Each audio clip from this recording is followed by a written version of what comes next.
مجلس میں کافی تاخیر ہو چکی ہے اور آپ حضرات شکستہ حال بھی ہیں۔ مجھے اس بات کا احساس ہے کہ دن بھر کی تھکن کے بعد جو اس وقت سامعین کا حال ہے، لیکن اگر آپ کے پیش نظر کربلا کا وہ دردناک منظر ہے تو اپنی شکستگی کا احساس کم ہو جاتا ہے، اور یہ وہ موقع ہے کہ ایک مظلوم باپ کے ایک مظلوم بیٹے کا ماتم کرنے کے لیے ہم اکٹھا ہوئے ہیں۔ کون مظلوم باپ؟ کہ وہ ایسا مظلوم ہے کہ جس کا جنازہ، یہ واحد ایک جنازہ ہے شاید، کہ جو گھر سے نکلا اور پھر گھر میں واپس آیا۔ یہ وہ مظلوم باپ ہے کہ جس کا جنازہ ایک بار نکلا اور جنت البقیع تک پہنچ نہیں پایا اور پھر اس کے بعد گھر واپس آ گیا، اور اس کے بعد جب جنازہ گیا تھا تو کفن سفید تھا، لیکن جب جنازہ واپس آیا ہے تو جنازے پہ تیر پیوست ہیں،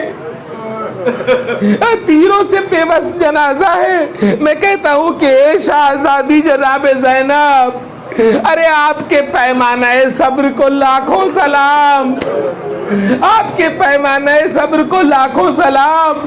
ارے ایک بھائی کو دیکھا جس کے جنازے پہ تیر دیکھے، اور ایک بھائی کو دیکھا جس کا جنازہ تیروں پہ دیکھا ہے۔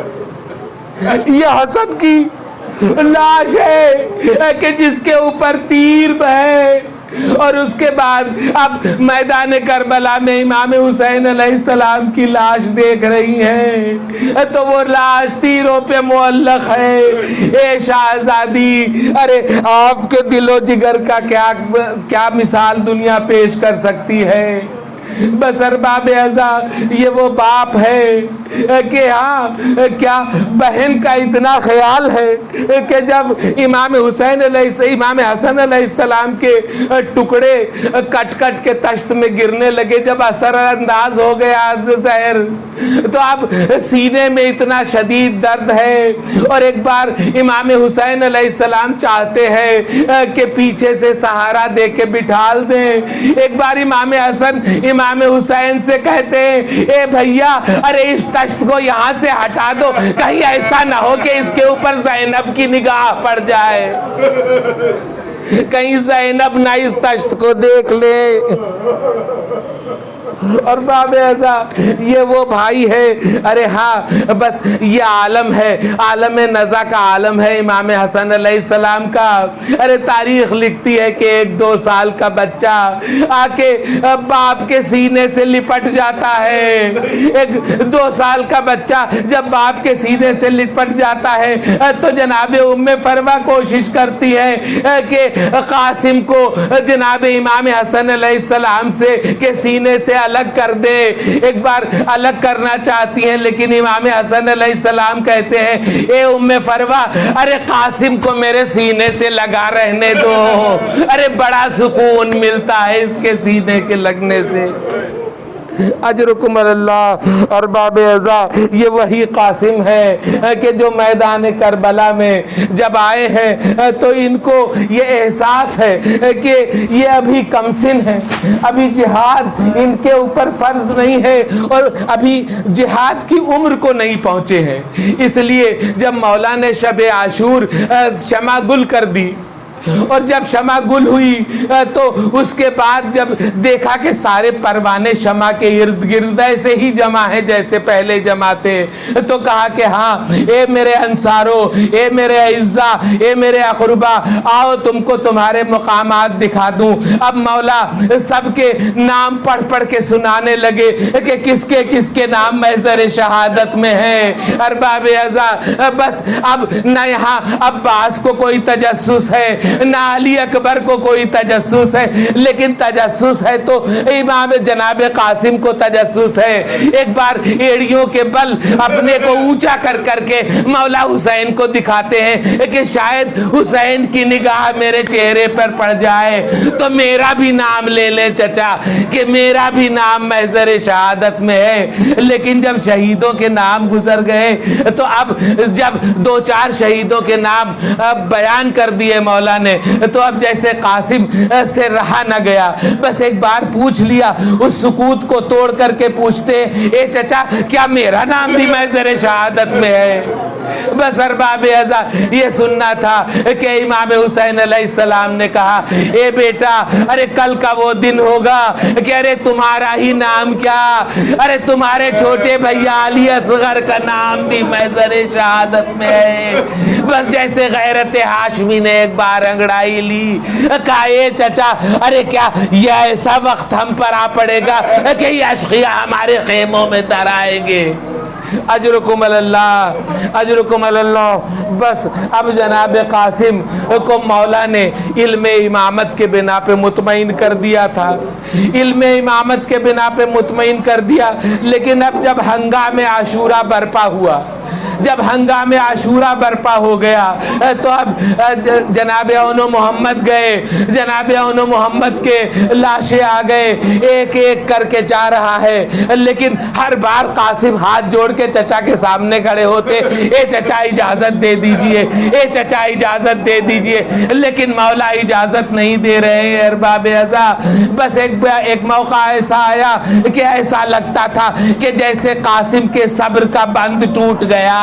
ایک بار آ کے مادر گرامی سے کہتے ہیں کہ اے مادر گرامی، ارے چچا کوئی صورت سے رن کی اجازت نہیں دے رہے ہیں، اے مادر گرامی اگر روز محشر جناب فاطمہ پوچھیں گی میری دادی کہ ارے اپنے لال کو عزیز کیا میرے لال حسین سے، تو اے میری مادر گرامی آپ کیا جواب دے گی؟ بس ارباب ازا تھوڑی دیر گزری تھی کہ دیکھا کہ کسی خیمے سے رونے کی آواز آ رہی ہے۔ جناب ام فروا پہچان گئی کہ میرے بیٹے قاسم کی آواز ہے، جا کے دیکھتی ہے تو قاسم ارے دونوں گھٹنیوں کے بیچ سر رکھ کر کے زار و قطار رو رہے ہیں۔ ایک بار جناب ام فروا آتی ہے، رونے کا سبب پوچھتی ہے، کہا اے مادر گرامی ارے مجھے لگتا ہے کہ مجھے چچا اب اجازت نہیں دیں گے میدان کی، اس لیے اپنی بے بسی پہ رو رہا ہوں۔ ارباب ازا بس جناب ام فروا نے یاد دلایا کہ بھیا تمہارے جاتے وقت تمہارے بابا نے تمہارے بازو پہ ایک تعویذ باندھا تھا اور یہ کہا تھا کہ جب کبھی سخت وقت پڑے تو اس تعویذ کو کھول کے دیکھ لینا، اس میں تمہاری مصیبت کا حل مل جائے گا۔ بس ارباب ازا جناب قاسم نے شاید خود سے سوال کیا ہو کہ قاسم اب تمہاری زندگی میں اس سے زیادہ سخت وقت کیا ہوگا؟ بس ایک بارگی جناب قاسم نے وہ تعویذ کھولا ارباب ازا اور وہ نوشتہ لے جا کے امام حسین علیہ السلام کی خدمت میں پیش کر دیا۔ بس عزیزو مولا حسین کے دل کی خبر لیجئے، ارے مولا حسین ابھی تک جو روک نہیں رہے تھے، جو جانے کی اجازت نہیں دے رہے تھے، ارے اب پروانہ حسن مل چکا ہے، اب حسن کی اجازت مل چکی ہے، اب مولا روک نہیں سکتے ہیں۔ بس تاریخ میں یہ لکھا ہے کہ ایک بار بھتیجے کو سینے سے لگا کے ایسا گریہ کیا، ایسا گریہ کیا کہ شاید حسین نے ایسا گریہ نہ کیا ہو۔ اجرکم اللہ۔ ارباب ازا بس لیجئے قاسم کو رن کی اجازت مل گئی۔ ارباب ازا جب قاسم کو رن کی اجازت مل گئی تو عرب کے جنگی دستور کے مطابق یہ ہے کہ جب کوئی شہید جاتا، جب کوئی جنگ لڑنے جاتا ہے، جب کوئی سپاہی جاتا ہے، جب کوئی جنگ کے لیے جاتا ہے تو وہ اپنے جسم کے اوپر زرہ پہن کے جاتا ہے۔ ارے زرہ وہ ہے کہ جو تیروں سے جسم کو بچاتی ہے، جو تلوار سے جسم کو بچاتی ہے، جو گھوڑوں کی ٹاپوں سے جسم کو بچاتی ہے۔ ہے. ایک بار مولا آئے ہیں, اب قاسم کے جسم کے ناپ کی زرہ ڈھونڈ رہے ہیں. ارے ایک زرہ پہنائی, ارے قاسم کے بہت لمبی ہوئی. دوسری زرہ پہنائی, قاسم کے جسم پر موزوں نہ آئی. تیسری زرہ پہنائی, کہا اے بھیا قاسم, ارے تمہارا چچا اتنا مجبور ہے کہ تمہارے جسم کے ناپ کی کوئی زرہ نہیں ہے. بس اب شوق شہادت دیکھیے. تو جناب قاسم کہتے ہیں اے چچا, ارے وہ سمجھ رہے تھے کہ ایسا نہ ہو کہ اگر زرہ پہننے کو ملے تو چچا میدان میں جانے کی اجازت نہ دے. بس کہا کہ اے چچا, ارے ہم شجاعان عرب کے لیے ارے کیا ضروری ہے کہ ہم زرہ پہن کے میدان میں جائیں. ارے میں اپنے کرتے میں جاؤں گا جنگ کے لیے. بس ارباب اجرکم اللہ, جناب قاسم کے لیے وہ جو کرتا پہنے تھے بس وہی کرتا پہن کے میدان کی طرف نکلے ہیں. بس میدان کی طرف نکلے ہیں تو ایک نوجوان جس کا نام ازدق لکھا ہوا ہے تاریخ میں, وہ آیا. عمر سعد نے کہا کہ اس بچے کا کام تمام کر دے, یہ تو چھوٹا بچہ ہے. تو ازدق کہتا ہے کہ میرے لیے باعث ننگ ہے کہ اس بچے کے مقابلے میں جاؤں. میں اپنے بیٹے کو بھیجتا ہوں, وہ ابھی اس کا کام تمام کر کے آتا ہے. ارے ازدق کا بیٹا آیا, جناب قاسم نے ایک وار کی رد و بدل ایسی کی کہ ازدق کا بیٹا وہی ڈھیر ہو گیا. پھر اس کے بعد اس نے دوسرے بیٹے کو بھیجا, پھر تیسرے بیٹے کو بھیجا. جب 3 بیٹے جناب قاسم نے سلسلے وار قتل کر دیے تو اس کے بعد اب ازدق خود آتا ہے قاسم کے مقابلے میں. بس ایک بار جب ازدق قاسم کے مقابلے میں آتا ہے تو امام حسین کے ہاتھ بارگاہ خداوندی کے جانب بلند ہو جاتے ہیں. اے میرے معبود, میرے اس بھتیجے کی حفاظت کرنا, اس لیے کہ مد مقابل سحر و سیراب ہے. میرا بھتیجا 3 دن کا. اجرکم اللہ, اجرکم اللہ. بس ارباب ازا, اب قاسم نکلے ہیں وہی کرتا پہن کے, اور اس انداز کی جنگ کی ہے کہ نامی پہلوان کو زیر کیا ہے. لیکن جب ازدق کو زیر کر دیا جناب قاسم نے, پھر اس کے بعد ایسا لگتا تھا کہ جیسے اب کوئی مقابلے پہ آنے کو تیار نہیں ہے. بس ایک بار شور و غل برپا ہوا کہ چاروں طرف سے ایک دم سے ٹوٹ کے حملہ کر دو قاسم کے اوپر. بس ارباب ازا, جب چاروں طرف سے حملہ ہو گیا تو ایک ارے گرز جناب قاسم کے پشت پہ ایسا لگا کہ قاسم کے ریڑھ کی ہڈیاں چکنا چور ہو گئی. بس ارباب ازا, قاسم سے پشت فرس پہ سنبھلا نہ گیا. بس اس کے بعد پشت فرس سے زمین پہ تشریف لائے اور پکارا ہے یا اماں ہو ادرکنی, یا اماں ہو ادرکنی, یا اماں ہو ادرکنی. لگاتار چچا کو پکارتے جاتے ہیں. میں کہتا ہوں قاسم بار بار کیوں پکار رہے ہیں؟ ارے یہ تن نازنی اور گھوڑوں کے ٹاپوں کی رد و بدل, ارباب ازا قاسم کا تن نازنی پامال ہو رہا ہے. ارے جب امام حسین علیہ السلام آئے ہیں ارے قاسم کے لاشے کے قریب, تو اس انداز سے دیکھ رہے ارے مولا جیسے متحیر کھڑے ہوئے ہیں کہ کیا دیکھ رہے کہ تن نازنی پامال ہے لیکن پیروں کی ایڑیاں بھی حرکت کر رہی ہے. ارے ابھی جان ہے قاسم کے جسم میں. ارے مولا نے مرثیہ پڑھا کہ ارے سیف ہے صدحیف تیرے اس چچا پر کہ تجھے اس عالم میں دیکھے کہ تنے پاش پاش ہے, جسم کے ایک ایک ٹکڑے ہیں. مورخ لکھتا ہے کہ جس طرح کوئی مالی اپنے درخت کے اپنے پھولوں کو چن چن کے اٹھاتا ہے, ارے امام حسین لاشہ قاسم کے ٹکڑوں کو چن چن کے اٹھانے لگے. ارباب ازا چاہتے ہیں کہ لاش کو سینے سے لگا کے خیمے کی جانب آئے, لیکن لاشہ قاسم زمین پہ خط دینے لگی.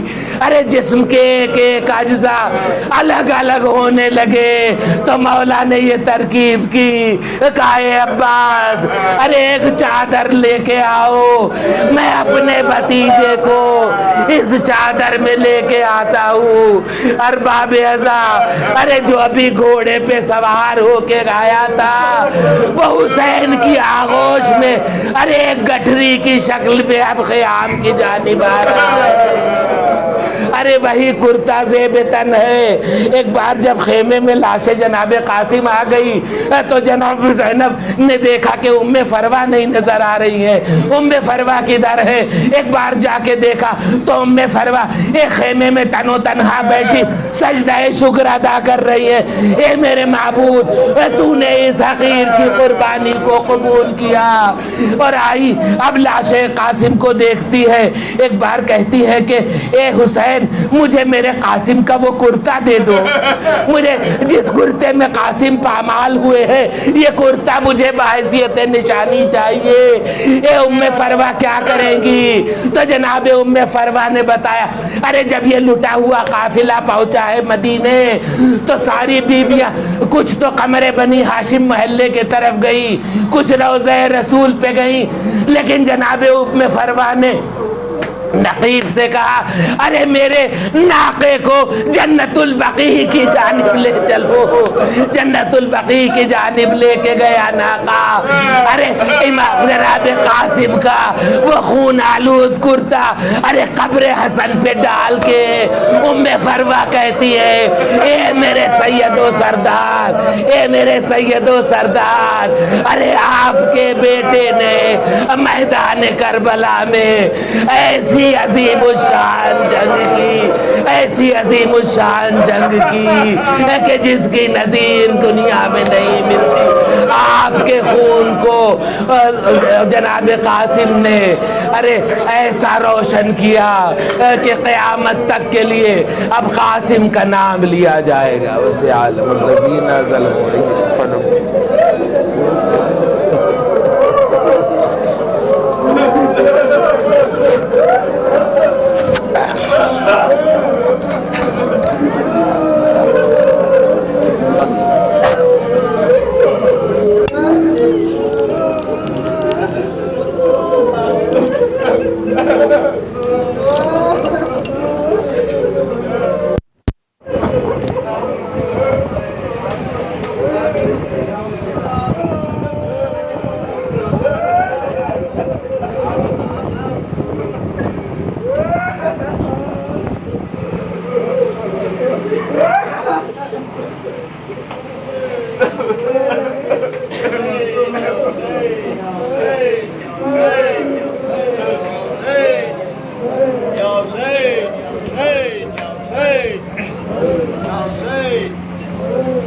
Hey!